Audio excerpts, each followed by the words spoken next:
Ya, Anda kembali bersama kami dalam Hot Ekonomi. Bu Sinta, tadi kita kembali lagi. Kalau yang saya lihat bahwa di sini adalah permasalahannya yang memang harus mungkin diperbaiki ataupun menjadi salah satu PR rumah tangga 5 tahun ke depannya adalah ini ya, harmonisasi pusat dan daerah. Kita tahu ini memang menjadi sebuah tantangan dan juga ada koordinasi antara tim, baik ini kementerian terkait ataupun kementerian-kementerian yang memang harus menjadi salah satu yang strategi sudah ada, lalu bagaimana kemudian implementasinya. Nah, Anda melihat bahwa bagaimana kemudian ini yang memang harus di tantangan yang dihadapi ini bisa terjawab ataupun bisa terselesaikan di 5 tahun berikutnya. Ya. Jadi pertama kami mau kasih hadiah dulu nih. Jadi kami dari Asosiasi Pengusaha Indonesia sedang mempersiapkan satu roadmap buat pemerintah yang baru, hopefully bisa selesai bulan Agustus. Kenapa roadmap ini penting? Karena kita melihatnya ini agak sedikit berbeda. Setiap 5 tahun kita biasanya memberikan roadmap. Tapi roadmap kali ini itu selain daripada ini ada 3 hal penting. Pertama memang kita ada yang lebih konseptual, jadi ada kajiannya, studinya mengenai data-data terkini. Tapi yang kedua ini yang penting apa? Kita membuat survei dan FGD. Dengan para pelaku usaha di berbagai sektor untuk mengatakan apa nih masukannya buat pemerintah, apa yang terjadi di lapangan, what works and what doesn't work. Ini penting sekali karena ini masukan langsung. Jadi itu yang kedua. Yang ketiga kemudian kita mempersiapkan matriks kebijakan. Jadi kita nggak bilang cuman komplain, tapi kita membagikan solusinya nih apa yang mesti dirubah gitu. Nah jadi kita sekarang sudah ada 5 sektor ya. Jadi 5 sektor itu adalah pertama pengolahan dan manufaktur, kemudian pariwisata, kemudian pangan dan pertanian, keempat energi, dan kelima UMKM. Ya, itu 5 sektornya. Selain daripada itu, kita juga masuk ke lintas sektornya. Karena lintas sektor juga penting. Tadi saya sebutkan mengenai makroekonominya ya, perbankan dan pembiayaan, kemudian ketenaga kerjaan, kemudian perpajakan, kemudian regulasi dan birokrasi yang itu juga jadi kunci. Sehingga kami harapkan dengan memberikan masukan seperti ini jelas buat pemerintah yang akan datang untuk melihat inilah permasalahan yang dihadapi di lapangan dan inilah masukan dan usulan kami untuk perbaikannya. Sehingga yang tadi dikatakan Bapak identifikasi masalah ini sebenarnya kita bantu nih, ini dari sisi pelaku usahanya.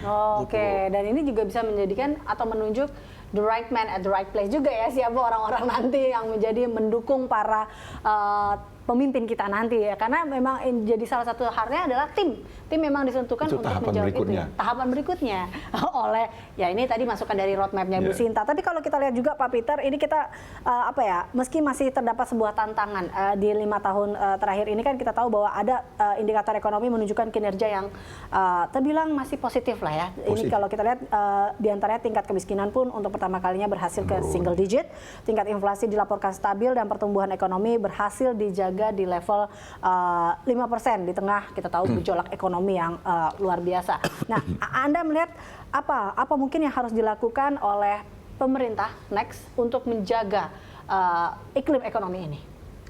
Bukan menjaga kalau menurut saya, harusnya ditingkatkan, diperbaiki, karena ini cukup baik, ya, cukup baik 5% dengan iklim investasi, pertumbuhan investasi yang disebutkan tadi di kisaran 6-7%. Tapi yang kita butuhkan lebih dari itu.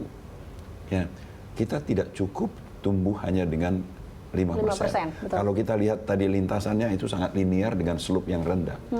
Kalau kita bandingkan dengan negara-negara peer mereka bergerak itu dengan slope yang lebih besar atau bahkan eksponensial. Ya, ini kita butuh yang lebih baik, lebih besar. Terutama kalau kita bicara tentang adanya bonus demografi. Bonus demografi kalau kita hanya tumbuh 5% itu berubah menjadi bencana demografi. Kita butuh tumbuh lebih besar dari 5%. Hitungan kami harusnya kita bisa tumbuh 7-8% minimal. Baru kita bisa mengatakan bonus demografi. Artinya yang dibutuhkan oleh pemerintah saat ini bukan hanya menjaga iklim investasi. Kita harus menaikkan iklim investasi. Nah, kalau kita lihat tahun kemarin investasi kita untuk PMDN, tolong koreksi saya Pak Bu Sinta kalau saya salah, untuk investasi PMDN itu naik cukup tinggi ya, kalau tidak salah di atas 10%. Tapi untuk PMA turun ya 8,8. Ini turun, ini artinya something wrong. Dan kalau identifikasi kami, ini banyak sekali permasalahan yang tidak selesai. Ya, yang tadi sudah disebutkan, koordinasi pusat daerah, ya, persoalan pembebasan lahan, ya, kemudian persoalan perburuhan, dan yang harus benar-benar diperbaiki di second term, saya kira adalah terkait dengan konsistensi kebijakan. Ini benar-benar melukai investasi. Ya, seringkali pemerintah itu menjanjikan A, ya, kemudian investor udah masuk, sudah membangun, tahu-taunya kebijakannya berubah jadi B. Loh, ini investasi nggak bisa kayak gitu. Dan kita kan Indonesia ini kan bukan satu-satunya negara tujuan investasi. Exactly. Kita kan harus, ini kan kita berlomba nih ceritanya kan, Ini kan berkompetisi berlomba. dengan Kita negara-negara lain berdaya gitu loh. Jadi nggak mungkin bersaing. dilihat. Nah, itulah yang menyebabkan walaupun kita menarik ya, yang satu menarik adalah iklim investasi, yang terkait dengan iklim investasi. Izin prinsip yang dikeluarkan oleh BKPM selama 3 tahun terakhir itu naiknya eksponensial, naiknya luar biasa. Tapi realisasinya itu mungkin hanya sekitar 25%. Realisasi dari investasi tersebut. Artinya apa? Kita itu menarik, tapi tidak direalisasikan. Kenapa?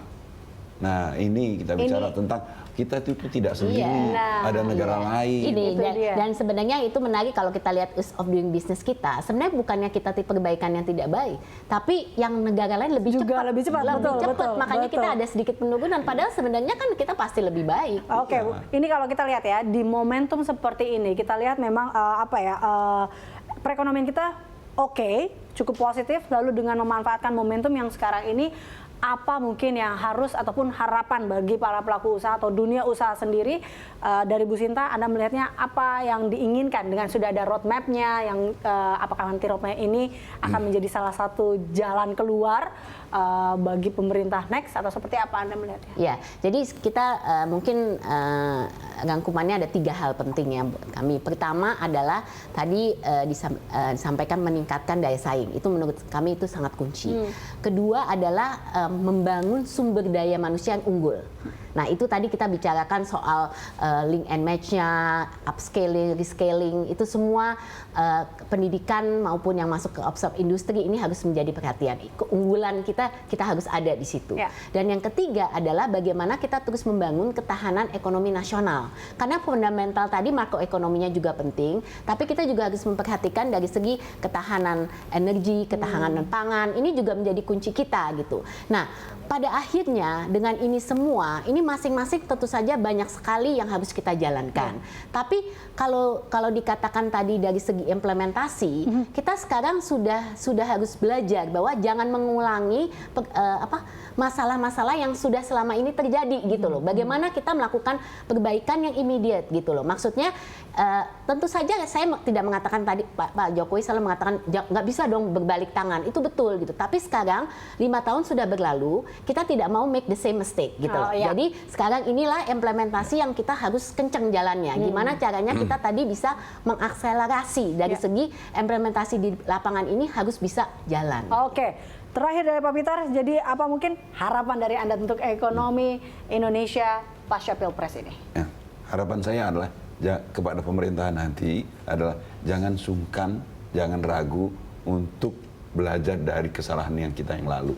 Ya, 5 tahun yang lalu ya kita sudah cukup baik, tapi masih banyak sekali yang masih harus diperbaiki. Dan jangan sungkan untuk mengakui bahwasanya ada yang salah di situ. Nah, itu yang pertama. Sehingga dengan hasil perenungan itu, ya, hasil kajian terhadap apa yang sudah dilakukan itu, bisa menyusun suatu rencana, strategi yang saya sebutkan tadi. Benar kata Bu Sinta, memang sudah punya, tapi strategi yang benar-benar bisa diimplementasikan.